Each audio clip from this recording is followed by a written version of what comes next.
Stop, tout de suite, avant d'aller plus loin, j'ai un truc à faire. Cyril, bouge pas. Qu'est-ce qui se passe? Ok, penche-toi. Ah là là. Là, la caméra. Ah, ça part, hein, ça part. Carlo, tu fais le malin, mais penche-toi.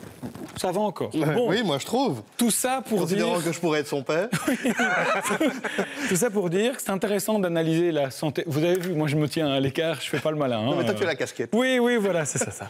On va venir, les gars, à un procédé qui pourrait peut-être vous aider un jour. En tout cas, aux personnes atteintes de calvitie naissante. C'est dommage. Et on dédicace à l'avance cette séquence à Raphaël Scagni. Regarde, enregistre et met-la en boucle. On parle de calvitie et de tous ceux qui en souffrent. Exactement, on sait que c'est jamais très gai de perdre ses cheveux, surtout que parfois ça arrive de manière très précoce dès l'âge de 18 ans et ça peut apporter un certain inconfort, un certain malaise. Et si c'est votre cas, cette chronique est faite pour vous, vu qu'on parle d'une nouvelle méthode qui est la tricopigmentation. Est-ce que ça vous dit quelque chose? Tricot comme tricot? Presque. Pigmentation comme pigmentation. Et ben voilà. Donc on va tricher en mettant de la peinture à la place des cheveux.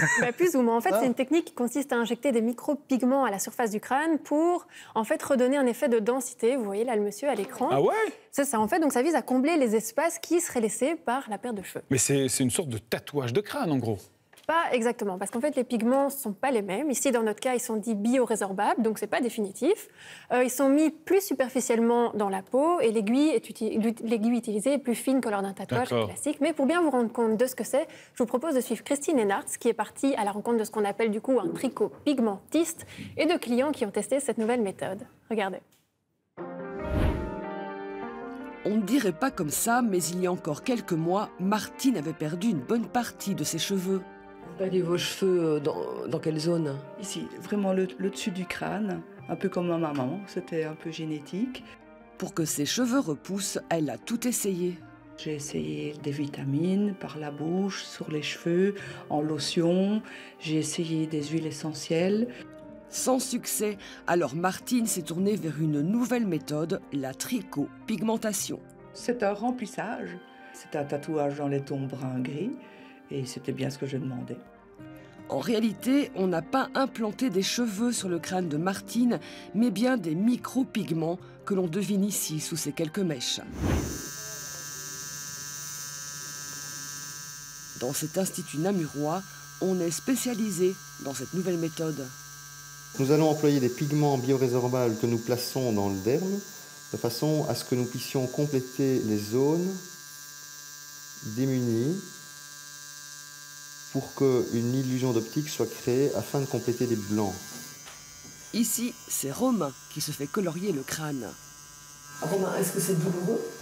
Non, pas du tout. C'est comme si c'était une toute petite pincette.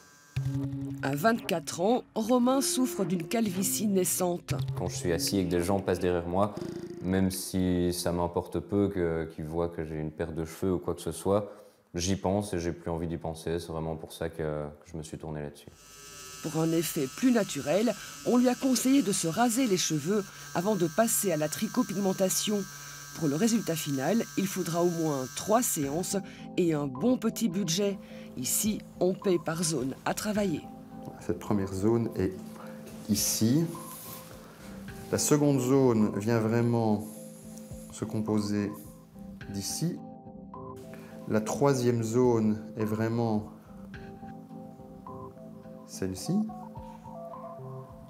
Et enfin, la quatrième zone vient vraiment... Et il faut compter 1 200 € par zone. Bonjour la piqûre. Même à ce prix-là, Ariane n'a pas hésité une seconde. Après 2 grossesses et une chimiothérapie, elle avait perdu pratiquement tous ses cheveux. Voici à quoi elle ressemblait il y a encore 2 ans.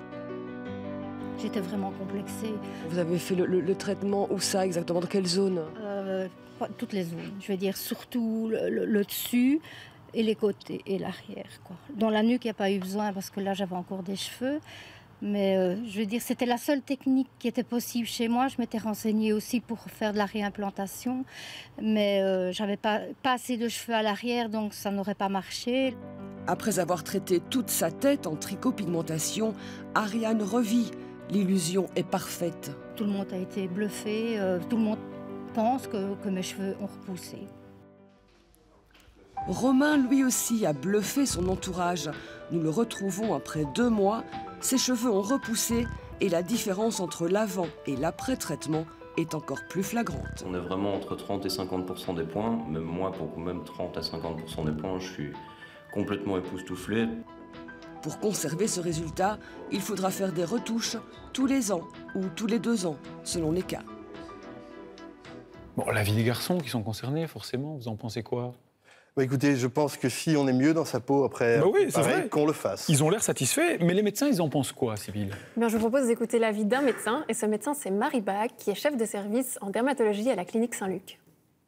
Le résultat est tout à fait, on peut le dire, bluffant, avec un rendu esthétique qui est tout à fait incroyable pour toute une série d'indications, en particulier le camouflage de cicatrices ou le traitement des alopécies androgénogénétiques, les personnes qui ont tendance à se dégarnir au sommet du crâne. Et donc c'est vrai que ça peut être une alternative dans des cas particulièrement problématiques. Est-ce que vous recommanderiez cette méthode à des patients ?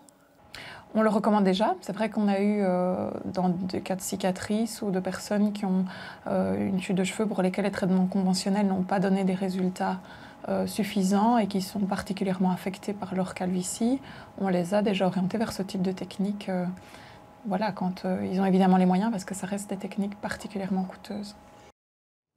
Alors la vie est unanime, ok, mais c'est vrai qu'il y a quand même un certain coût là derrière.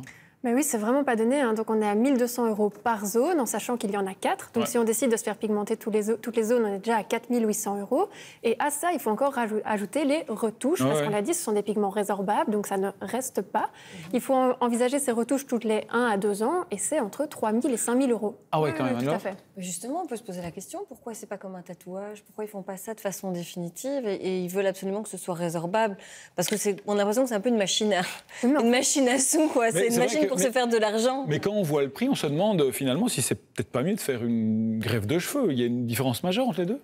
Mais les greffes de cheveux, ça reste quand même des actes chirurgicaux, donc c'est un petit peu plus invasif. Alors on les réalise avec des anesthésies locales maintenant. Il faut savoir que la tricopigmentation, pas d'anesthésie. Donc Romain, dans le reportage, il nous dit qu'il sent presque rien, mais les 2 dames, elles nous ont dit qu'elles avaient eu très mal. Donc bon, vaut mieux le savoir. Ouais, c'est un mec, C'est ça. Il est fort. C'est comme des aiguilles dans le crâne. Oui, tout à fait. Des petites aiguilles. Tant qu'à mettre des aiguilles, autant mettre des cheveux, quoi. Oui, c'est tant qu'à faire. Pour que ça pique. Ça, pour le niveau du prix pour une greffe de cheveux, bon, c'est difficile de déterminer un prix parce que ça dépendra de la taille de la zone, mais on est entre 2 000 et 6 000 €. Donc c'est plus ça. Il faut peser le pour et le contre, évidemment. Mais c'est fréquent les problèmes de calvitie? Oui, l'alopécie, donc c'est le terme scientifique dite androgénétique. Alors c'est une alopécie qui arrive donc dès la puberté chez les hommes. On sait qu'à partir de 50 ans, il y aura entre 50 et 80% des hommes qui auront cette alopécie. Mais tu sais que tu vas sortir. Voilà. Tu n'as pas encore de loin. Mais quand même. Donc c'est énorme. Chez les femmes, ça arrive plus tard. Ouf, mais bon, entre 40 et 50 ans, et on a quand même une femme sur 3. Après, on peut perdre ses cheveux pour plein d'autres raisons. Le stress, les carences alimentaires. Et donc là, on envisagera... Et après 50 ans, on peut les avoir. C'est ça. Et alors, pour terminer, tout ce qui est shampoing, lotion, complément alimentaire, soi-disant en miracle, on fait quoi avec ça? On oublie?